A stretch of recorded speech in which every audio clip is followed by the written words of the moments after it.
बिस्मिल्लाहिर्रहमानिर्रहीम। आज हम नेक्स्ट स्टार्ट करने लगे हैं D numerable sets. Very very important chapter. आप ऐसा समझ लें कि सेट थ्योरी की जान है ये वाला चैप्टर, डी न्यूमरेबल सेट्स। तो सबसे पहले सेट के बारे में देखें कि सेट हमने देखे थे फाइनाइट और इन्फिनिट सेट क्या होते थे। इसके लिए हमें इसका पता होना बहुत ज़रूरी है। सबसे पहले फाइनाइट सेट जैसे कि आप लोगों को पता था कि ऐसे सेट्स होते थे हमारे पास जिनके नंबर ऑफ़ एलिमेंट जो थे वो फाइनाइट होते थे, या जिनकी कार्डिनलिटी क्या होती थी, फाइनाइट होती थी। जिसके नंबर ऑफ़ एलिमेंट्स फाइनाइट होते थे, एंडिंग उसके नंबर एंड हो जाते थे, ऐसे सेट को हम क्या कहते थे, फाइनाइट सेट कह देते थे। दूसरा हमारे पास होता था इन्फिनिट सेट। इन्फिनिट सेट वो वाला सेट होता था जिसकी कार्डिनलिटी इन्फिनिट होती थी, जिसकी कार्डिनलिटी फाइनाइट याद है नहीं होती थी, जिसकी मतलब नंबर ऑफ़ एलिमेंट्स जो है वो हमारे पास हम काउंट नहीं कर सकते थे, ऐसे ही होते थे ना, इन्फिनिट हो जाते थे हमारे पास उसके नंबर ऑफ़ एलिमेंट। तो वो हमारे पास क्या हो जाता था, इन्फिनिट सेट। दो तरह के सेट हो गए, फाइनाइट सेट और इन्फिनिट सेट। आज हम शुरू करने जा रहे हैं डी न्यूमरेबल सेट। तो ये डेफिनेशन है, इस set which is equivalent to N. इक्विवेलेंट वाला वर्ड याद है, हमने लास्ट टाइम पढ़ा था। इक्विवेलेंट, कोई भी सेट इक्विवेलेंट कब होते हैं, जब कोई भी सेट आपस में दो सेट इक्विवेलेंट तब होते हैं जब दो सेट्स के दरमियान क्या हो, वन वन और ऑन टू मैपिंग हो, मीन बाइजेक्टिव मैपिंग एग्जिस्ट करती हो। तो हम क्या कह देते हैं कि जो दो सेट है वो क्या हो गए हैं, आपस में इक्विवेलेंट हो गया। तो यहाँ पे वो किसके इक्विवेलेंट कर रहे हैं, वो सेट को कह रहे हैं equivalent to N. N is the set of natural number. Of set of natural number तो इन्फिनिट सेट है। तो हमारे पास कोई भी सेट जो है वो क्या है, वो क्या, which is equivalent to set of natural number. जब वो सेट ऑफ नेचुरल नंबर के इक्विवेलेंट होगा तो उसको हम क्या कहेंगे, डी न्यूमरेबल सेट कहेंगे। Set which is equivalent to set of natural number, that is called a denumerable set. तो इसका मतलब है, तो हमारे डी न्यूमरेबल सेट हमें चेक करने के लिए हमें क्या करना पड़ेगा, हमें उस सेट की सेट ऑफ नेचुरल नंबर के साथ एक बाइजेक्टिव मैपिंग शो करवानी पड़ेगी। तो जो लास्ट टाइम हमने पढ़ा था इक्विवेलेंट शो करने के लिए कि क्या करते होते हैं, सेट को इक्विवेलेंट शो करने के लिए बाइजेक्टिव मैपिंग शो कराते हैं। तो यहाँ पे यही तो है कि सेट इक्विवेलेंट है सेट ऑफ नेचुरल नंबर के। तो अब अगर वो नेचुरल नंबर के इक्विवेलेंट है तो हमें उसकी सेट ऑफ नेचुरल नंबर के साथ क्या करवानी पड़ेगी, वन वन की बाइजेक्टिव मैपिंग शो करवानी पड़ेगी एक। तो यही देखिए लिखा हुआ है, set which is equivalent to natural number is called a denumerable set. For example अब, और लेकिन अब यहाँ पे एक चीज़ नोट करने वाली है कि ये कैसे सेट है, डी न्यूमरेबल इन्फिनिट सेट आ रहे हैं। ये कैसे सेट है, इन्फिनिट सेट है। ये सारे के सारे कैसे सेट है, इन्फिनिट सेट है। For example set of integers, set of even integers, set of odd integers are all denumerable set. तो यहाँ पे डेफिनेशन में यहाँ पे हमने वर्ड यूज़ किया है ना, set which is equivalent to set of natural. यहाँ पे एक और भी वर्ड यूज़ होता है, set of positive integers. Set of positive integer, set of natural की जगह सेट ऑफ पॉजिटिव इंटीजर भी यूज़ होता है, normally nature of natural use होता है। तो हम सेट ऑफ इंटीजर को कह रहे हैं कि वो भी डी न्यूमरेबल होता है, सेट ऑफ इवन इंटीजर भी डी न्यूमरेबल होता है, सेट ऑफ ऑड इंटीजर भी डी न्यूमरेबल होते हैं, और ऑल डी न्यूमरेबल सेट्स। इसका मतलब होता है कि जो सेट ऑफ इंटीजर है और सेट ऑफ इवन इंटीजर है, सेट ऑफ ऑड इंटीजर है, इनकी हम बाइजेक्टिव मैपिंग बना सकते हैं सेट ऑफ नेचुरल नंबर के साथ, और वो ऐसी मैपिंग होगी जो वन वन भी होगी और ऑन टू भी होगी। Next, infinite set is infinite if it is equivalent to one of the proper subset. For example, E is a subset of integers and set of integers is equivalent to E, so Z is infinite. मैंने आपको infinite set की क्या definition बताई कि infinite set ऐसे set होते हैं जिसके एलिमेंट हम जो है वो एंडिंग नहीं होते। तो यहाँ पे हमारे पास इन्फिनिट सेट की एक प्रॉपर डेफिनेशन आ जाती है। क्या डेफिनेशन कहती है, set is infinite if it is equivalent to one of its proper subset. क्या हमारे पास कोई भी सेट जो है वो इन्फिनिट उस वक्त हो जाता है उसका एक सबसेट लें और वो अपने प्रॉपर सबसेट के साथ क्या हो जाता है, इक्विवेलेंट हो जाता है। कोई भी सेट जब अपने ही प्रॉपर सब सेट के साथ जब इक्विवेलेंट हो जाए तो उसको हम क्या कह देते हैं कि ये वाला सेट जो है वो इन्फिनिट है। For example set of integer एक इन्फिनिट सेट है, उसका एक प्रॉपर सब सेट ले ना, सेट ऑफ इवन इंटीजर। तो हम सेट ऑफ इवन इंटीजर और सेट ऑफ इंटीजर के दरमियान एक हम बाइजेक्टिव मैपिंग शो करवा सकते हैं। तो इसलिए हमारे पास क्या बन जाएगा, सेट ऑफ इंटीजर जो है वो क्या बन जाएगा, वो हमारे पास एक इन्फिनिट सेट बन जाएगा। And set of integer is equivalent to, so Z is infinite. उसके बाद countable set, A set A is set to be countable if A is other finite or denumerable set. Countable के नाम से तो आपके जहन में यही बात आती है ना कि जिसको आप काउंट कर सकें। तो काउंटेबल सेट दो तरह के होते हैं, काउंटेबल सेट दो तरह के होते हैं। एक तो फाइनाइट वो काउंटेबल होते हैं, उनको आप काउंट कर सकते हैं। दूसरा होता है डी न्यूमरेबल सेट भी काउंटेबल होते हैं। दूसरे जितने भी डी न्यूमरेबल सेट होते हैं वो सारे के सारे काउंटेबल होते हैं। और डी न्यूमरेबल कौन से होते हैं? जिनकी हम क्या कर सकते हैं, सेट ऑफ नेचुरल नंबर के साथ 1 1 की मैपिंग शो करवा 1 1 और ऑन टू की मैपिंग शो करवा सकते हैं। मीन 1 इसको 1 1 और ऑन टू मैपिंग को 1 1 करस्पॉन्डेंस भी बोलते हैं, 1 1 करस्पॉन्डेंस भी करवा सकते हैं। This set is set to be uncountable if A is either finite, या तो ए फाइनाइट हो या फिर ए डी न्यूमरेबल हो। अगर वो फाइनाइट होगा तब भी काउंटेबल होगा, और अगर वो डी न्यूमरेबल होगा तो तब भी काउंटेबल होगा।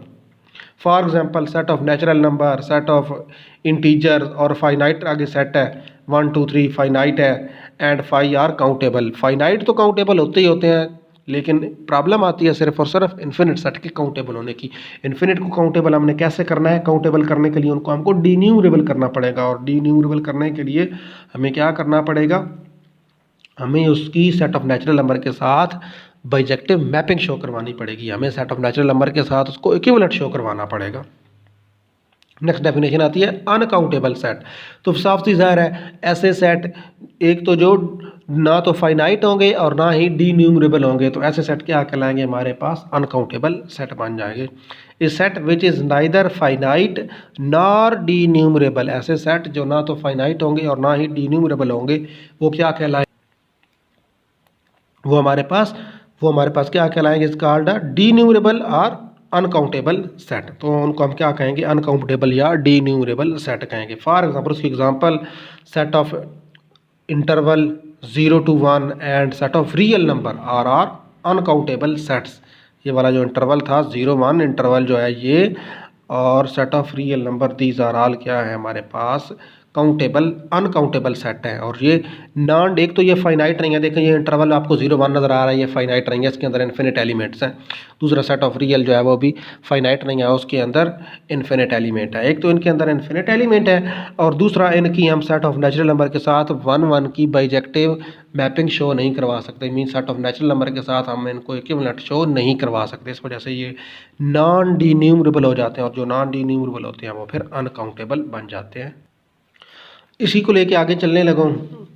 अभी जब हमने डी न्यूमरेबल कहा था तो सबसे पहली एग्जांपल हमने कही थी कि D numerable set of integer जो होता है वो डी न्यूमरेबल होता है। तो ये देखें अब यहाँ पे सेट ऑफ इंटीजर को हमने डी न्यूमरेबल शो करना है। देखिए show that Z is countable या फिर डी न्यूमरेबल, दोनों तरह से क्वेश्चन आ सकता है। अगर क्वेश्चन आ जाए कि show that Z is countable, फिर भी आपने ये प्रूव करना है, या फिर अगर आ जाए कि जेड इज डी न्यूमरेबल, तो फिर भी आपने यही वाला क्वेश्चन प्रूव करना है। तो हमें क्या करना पड़ेगा? हमें सेट ऑफ इंटीजर से या सेट ऑफ नेचुरल नंबर से इन दोनों को क्या करना पड़ेगा? इक्विवेलेंट शो करना पड़ेगा। इक्विवेलेंट शो करने के लिए हमें सेट ऑफ नेचुरल नंबर से सेट ऑफ इंटीजर की तरफ क्या करना पड़ेगा? हमें एक बाइजेक्टिव मैपिंग शो करवानी पड़ेगी। तो लेट कर लेते हैं define a mapping F from set of natural number to set of integer by, और किस तरह डिफाइन की गई है? F of N is equal to N natural number से इंटीजर की तरफ जा रही है। नेचुरल नंबर में तो सारे कैसे नंबर होते हैं? 1 2 3 4 5।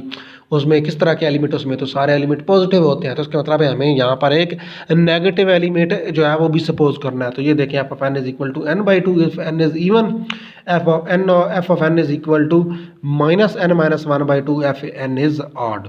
तो हमारे पास हमने ये मैपिंग सपोज कर ली है, एक n/2 और एक -n-1/2। अगर n इवन होगा तो ये लेनी है, और अगर n ऑड होगा तो हमारे पास ये वाली आ जाएगी। और हमें पता है सारे इंटीजर या तो इवन होते हैं या ऑड होते हैं, कोई पॉसिबिलिटी बाकी बचेगी नहीं। Now we have to prove that f is bijective. अब हमने इस f को बाइजेक्टिव प्रूव करना है, और बाइजेक्टिव के लिए हमने इसको 1 1 और 2 प्रूव करना है। तो देखें let 1 1 f of m is equal to f of n where m n belongs to n। n mean पहले वाला सेट, मतलब जिसको आप डोमेन कहते थे n। पहले सेट में से दो एलिमेंट ले लिए हमने m और n, f of m f of n। हमने क्या करना है? हमने m और n को इक्वल शो करना है। Case 1 if n M and are even, अगर n और m दोनों जो है वो इवन होंगे तो फिर क्या हो जाएगा? m/2 n/2 आ जाएगा आंसर। ये देखें n/2 m/2, तो m और n इक्वल हो जाएंगे। दूसरा case number 2 if n and m are odd, अगर दोनों जो हैं वो आड होंगे, n भी आड होगा m भी आड होगा, तो फिर हमारे पास आंसर में क्या आ जाएगा, -m-1/2 और -n-1/2 आ जाएगा। तो माइनस माइनस के साथ कट जाएगा, 2 के साथ कट जाएगा, -1 के साथ कट गया, तो अगेन n जो है वो m के इक्वल आ जाएगा। नेक्स्ट केस आता है 3, जब एक इवन हो और एक आड हो, एक इवन हो जाए और एक आड हो जाए। If n is even and m is odd, then f of m is equal to f of n, which is equal to f of m। जो m जो था उसको हमने क्या लिया था, आड लिया था, और n को हमने इवन लिया था, n इवन लिया था। इवन वाले के लिए n/2, ये देखें इवन n लिया था तो n/2, और m हमने क्या ले लिया था, आड, तो आड वाले के लिए -n-1/2 हमने यूज़ कर लिया। ये देखें अगेन 2 कट गए, तो n प्लस m जो है वो हमारे पास 1 आ गया यहाँ से। लेकिन ये पॉसिबल नहीं है, लेकिन ये हमारे पास पॉसिबल नहीं है। क्यों नहीं आ सकता, विच is not possible. So the case 3, ये हमारे पास पॉसिबल नहीं है। n प्लस m जो है उनका 1, उनका सम कभी भी 1 नहीं आ सकता। क्यों 1 नहीं आ सकता, n और m कहाँ से लिए गए हैं, सेट ऑफ नेचुरल नंबर से लिए गए हैं। n कहाँ से है, सेट ऑफ नेचुरल नंबर का एलिमेंट है, और m भी नेचुरल नंबर का एलिमेंट है। दो नेचुरल नंबर कहाँ से शुरू होते हैं, 1 2 3, तो दो नेचुरल नंबर का सम कभी भी 1 नहीं होता। 1 से हमेशा वो बड़ा होता है, एटलीस्ट 3 होता है, एटलीस्ट 3। छोटे से छोटे भी दो नेचुरल नंबर ले लेना, कौन कौन से, एक ले लें आप 1 और एक ले लें आप 2, तो 1 और 2 कितना आ जाता है, 3 आ जाता है। तो कभी भी दो नेचुरल नंबर का जो सम होता है वो 1 नहीं आ सकता। n प्लस m क्योंकि नेचुरल नंबर थे तो उनका सम 1 आ गया, इसका मतलब है n plus m is equal to 1, ये पॉसिबल नहीं है, which is not possible. So the case 3, n is even and m is odd, और m is even and n is odd does not arise. इसका मतलब है ये वाला जो हमारे पास केस है ये कभी भी अराइज नहीं करेगा। तो क्या हमारे पास शो हो गया, इसका मतलब है हमारे पास अब शो हो गया है कि m और n जो है वो क्या आ गए, इक्वल आ गए हैं दोनों केसेस में। दोनों आड थे या दोनों इवन थे, और अगर एक आड और एक इवन हो तो ऐसे वाला कोई केस अराइज ही नहीं करता। तो ये हमारे पास क्या शो हो गया, 1 1 शो हो गया। अब हमने इसको ऑन टू शो करना है, इसी वाली मैपिंग को ऑन टू शो करवाएंगे। ये देखिए अब मैं इसको ऑन टू शो करवाने लगा हूँ। Let x belongs to z, x जो हमने एक एलिमेंट ले लिया है इंटीजर का, सेकंड एलिमेंट का, वो रेंज वाले सेट में से। तो case 1, if x is greater than 0, that is x is equal to n। अगर x जो है वो ग्रेटर दैन 0 है और x हम सपोज कर लेते हैं n है, then there exist 2n belongs to natural number such that f of 2n is equal to 2n/2 which is equal to n which is equal to x हो जाता है। इसका मतलब क्या है, मतलब इसका ये है, हमारे पास हमने यूँ डिफाइन नहीं किया हुआ था कि आपके पास जब भी n पुट होता है तो आंसर क्या आ जाता है। ये देखें ये वाला देखें, जब भी n/2 पुट होता है, जब भी जब भी n पुट होता है तो आंसर n/2 आ जाता है, और n क्या होता है, इवन होता है। जब भी n इवन आप लेंगे ना, इवन n पुट करें तो आंसर क्या आ जाता है, n/2 आ जाता है। और n जो इवन होता है, इवन जो होता है वो उसकी रिप्रेजेंटेशन तो 2n नहीं होती, इवन की रिप्रेजेंटेशन 2n होती है। तो यही वाली फैक्ट यूज़ होने लगी है। देखिएगा हमने क्या कर लिया है, x इज इक्वल टू हमने n कर लिया, then there exist 2n belongs to n, x is equal to n। x हमने कहाँ से लिया, ये देखें, x is equal to n, there exist 2n belongs to n। हमने क्या कर लिया, x जो है वो n से ले लिया।